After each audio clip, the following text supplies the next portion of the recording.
Daniel sits alone in his car in the hospital parking lot, the engine still running while his hands rest motionless on the steering wheel, and he thinks about how strange it feels to pause your life in a place where everything is about urgency, where every second is measured, and yet his own time feels suspended, heavy with words he never said and choices he delayed for too long. And he remembers the last conversation with his father, how it ended with silence instead of closure, with pride instead of honesty. And he realizes now that distance is not always physical. Sometimes it's emotional, built slowly through avoidance, through the fear of vulnerability, through the belief that strength means never needing to explain yourself. And as he stares at the glowing hospital entrance, he feels the weight of all the versions of himself he performed, the confident one, the indifferent one, the busy one, all hiding the simple truth that he was afraid to be seen, afraid to admit regret, afraid to say I'm sorry before it became too late. And in that stillness, he understands that some moments don't come to change your future. They come to confront your past, to force you to sit with the consequences of emotional distance, and to realize that healing doesn't always mean fixing something. Sometimes it means accepting that certain words will never be spoken and learning how to live with the echo of what remained unsaid. Daniel finally leaves the car and walks slowly through the hospital corridor, the sterile smell and fluorescent lights making everything feel unreal, like he stepped into a version of life where emotions are reduced to charts and quiet footsteps. And as he waits outside the room, he feels a strange tension between wanting to go in and wanting to disappear. Because facing his father means facing years of emotional distance he once called independence, the unanswered messages, the missed birthdays, the conversations he postponed because there was always something more urgent, more important, more convenient than honesty. And he realizes how easily people confuse busyness with purpose, how they build entire identities around being needed elsewhere just to avoid being emotionally present. And now, standing in this narrow hallway, he feels the full weight of all the moments he thought he still had time for, the apologies he assumed could wait, the affection he believed was understood without being expressed. And he becomes aware that regret is not loud. It doesn't scream. It sits quietly inside you, heavy and precise, reminding you that love is not proven through intentions but through presence. And as he touches the cold door handle, his reflection faintly visible in the glass, he understands that no matter what happens inside that room, something irreversible has already happened within him.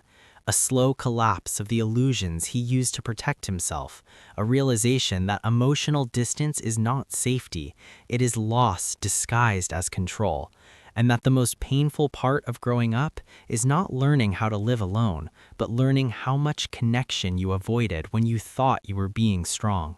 Daniel sits in the small plastic chair beside the hospital bed, the steady rhythm of machines filling the silence that words no longer can. And he watches his father sleep, noticing details he never paid attention to before. The deeper lines on his face, the uneven breathing, the fragility he once refused to acknowledge. And he thinks about how easily he turned this man into a symbol of authority, distance, expectation, instead of seeing him as another human trying to navigate fear and responsibility without a guide. And he realizes that much of their conflict was built not on cruelty, but on silence, on two people waiting for the other to soften first, to speak first, to bridge the emotional gap neither knew how to cross. And as he sits there, feeling both close and impossibly far at the same time, Daniel becomes aware of how much of his own emotional restraint was inherited, how he learned to hide uncertainty behind competence, to replace vulnerability with self-control, to equate emotional expression with weakness. And in this quiet room, he feels those beliefs slowly unravel, because the reality of loss makes all defenses feel irrelevant, and he understands that love left unspoken does not disappear. It transforms into regret, into questions that have no answers, into a heavy presence that lingers in every memory. and he wonders how different his life might have been if he had allowed himself to be softer, to admit fear, to say the simple things that once felt unnecessary.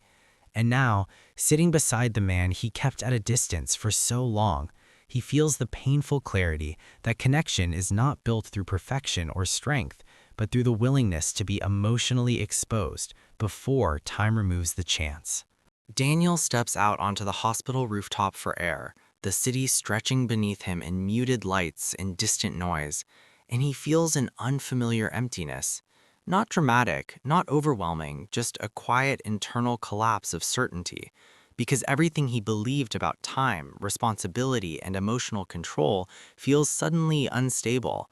And he thinks about how often he postponed connection, telling himself that life would eventually slow down, that there would be a better moment, a calmer season, a more convenient version of himself ready for difficult conversations. And now he sees how those moments were illusions, how waiting was just another form of avoidance, another way to protect himself from discomfort. And as the wind moves across the rooftop, he becomes aware of how rarely he allowed himself to feel deeply, how he replaced emotional risk with productivity, how he measured his worth by achievement instead of presence. And in this stillness, he feels something shift, a quiet but irreversible awareness that strength is not control, it is honesty. It is the courage to be seen even when you don't have the right words. And he realizes that no matter what happens next, he cannot return to the person he was before this moment.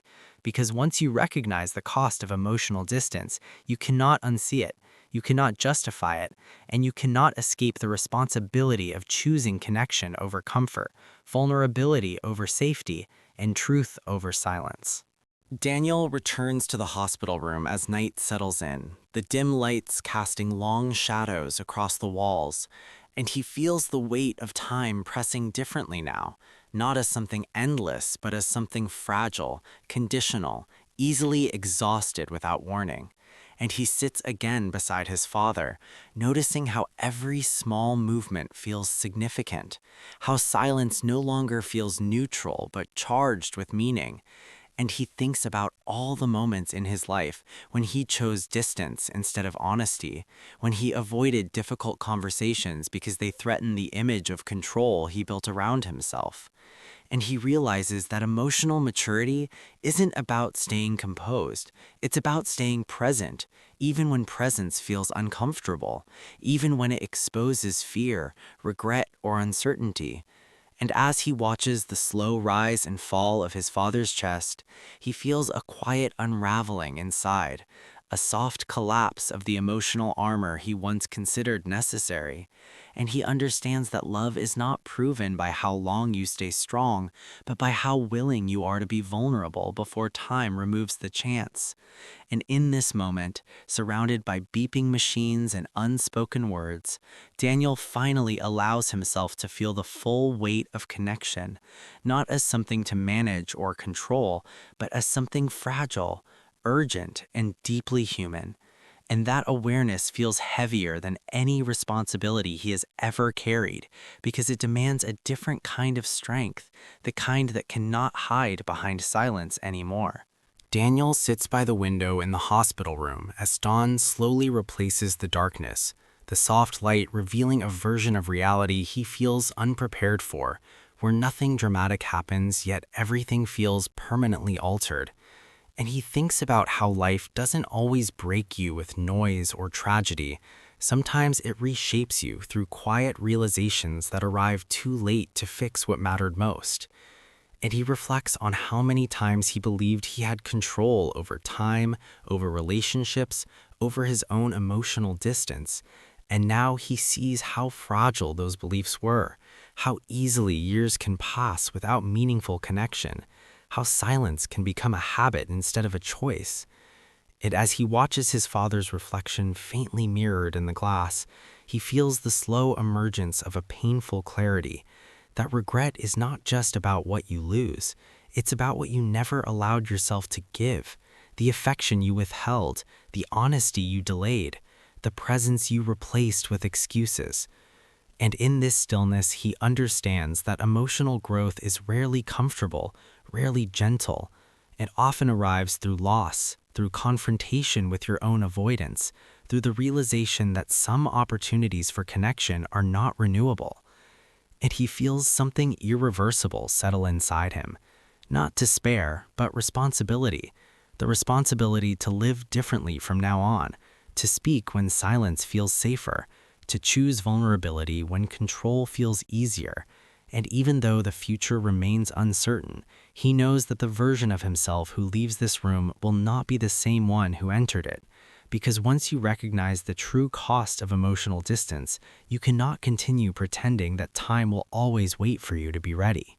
Daniel walks out of the hospital as the morning traffic begins to fill the streets, the ordinary movement of the city feeling strangely disconnected from the emotional gravity he carries inside. And he notices how easily life continues around moments that feel personally irreversible, how people talk, laugh, rush to work, unaware that somewhere inside him an entire belief system has quietly collapsed. And he thinks about how much of his life was built around emotional postponement, the idea that connection could always happen later, that meaningful conversations could wait for a better version of himself, a calmer time, a more stable future. And now he understands how deceptive that mindset was, how it allowed him to delay intimacy while convincing himself he was being responsible. And as he stands at the crosswalk, waiting for the light to change, he feels a strange sense of accountability, not toward anyone else, but toward his own emotional truth, realizing that strength without honesty is just avoidance disguised as maturity, and that love unexpressed does not disappear, it accumulates into regret, into missed opportunities for closeness that cannot be recovered. And in this moment, surrounded by noise and movement, Daniel feels more present than he has in years, not because he feels hopeful, but because he feels awake, aware that every interaction from now on carries weight, that every silence is a choice, and that living emotionally honestly will require him to abandon the comfort of control and accept the vulnerability of being seen before time removes the option again. Daniel stops at a small cafe across the street from the hospital, sitting by the window with a cup of coffee he barely tastes, and he watches people pass by. Couples arguing softly, strangers sharing brief smiles, children pulling their parents forward without hesitation, and he feels a deep awareness settle in, not about death, but about life, about how easily people move through each other without truly arriving, how often connection is treated as something optional instead of essential. And he thinks about all the relationships he maintained at a safe emotional distance, not because he didn't care, but because caring felt risky, because attachment threatened the version of himself that relied on control, independence, and emotional self-sufficiency. And now he sees how that identity was built more on fear than strength, fear of being needed, fear of disappointing, fear of being exposed in moments of uncertainty. And as he stares at his reflection in the glass, layered over the moving world outside, he realizes that emotional distance is not neutrality. It is participation and loss before loss even happens. And this realization feels heavy, not dramatic, just quietly devastating, because it means that many of the things he thought protected him were actually the very things that kept him from fully living, from fully loving, from fully being present in the moments that mattered most. And in this stillness, he understands that growth will no longer feel like improvement. It will feel like responsibility, the responsibility to speak when silence feels easier, to show up when withdrawal feels safer, and to choose emotional risk even when the outcome cannot be controlled. Because for the first time, he truly understands that the greatest cost is not being hurt. It is never allowing yourself to be real before time decides for you. Daniel walks home slowly as the afternoon light softens the edges of the city, and he feels a strange emotional fatigue, not from sadness, but from awareness, from the constant internal recalibration that happens when long-held beliefs begin to collapse. And he thinks about how much of his life was shaped by emotional efficiency, by doing what was necessary instead of what was meaningful, by choosing stability over honesty, comfort over vulnerability. And now he sees how those choices created a version of himself that functioned well but felt increasingly hollow. And as he passes familiar streets, places he's walked for years without noticing, he realizes how often he lived in automatic mode, emotionally present enough to survive, but not enough to truly engage. And this awareness feels both painful and grounding because it removes the excuses he once relied on, the belief that time would fix what attention avoided, that silence would resolve what fear refused to confront. And he understands now that emotional maturity is not about control or composure. It's about participation, about allowing yourself to be affected, to risk disappointment, to speak before certainty arrives. And as he reaches his apartment building, he feels a quiet resolve forming. Not optimism, not hope, but responsibility.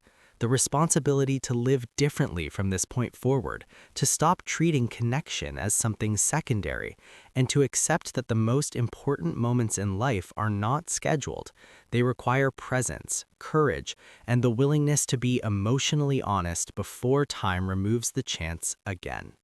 Daniel stands on the rooftop of his apartment building as night falls, the city lights stretching endlessly below him, and he feels the weight of everything he avoided, the words unspoken, the emotions withheld, the distance he maintained under the guise of strength. And yet, in this quiet, he also feels a strange liberation, because recognition is the first step toward change. And he realizes that the pain he carried was never about what others did, but about the ways he kept himself distant, the ways he refused to risk intimacy for fear of vulnerability. And as the wind brushes his face, he understands that life will not wait for readiness, that connection cannot be postponed indefinitely, and that true strength is not control or perfection, but the courage to be present, to speak, to feel, to engage before opportunity slips away. And in that awareness, Daniel feels a soft but unwavering resolve forming inside him, a quiet promise to honor honesty, to inhabit his emotions fully, and to carry forward the lessons learned in this prolonged confrontation with his own emotional distance. And for the first time, he senses that even though the past cannot be rewritten, the person he becomes from this moment on can finally live with presence, with truth, and with a willingness to love, fully and unguarded, before time takes the chance away again.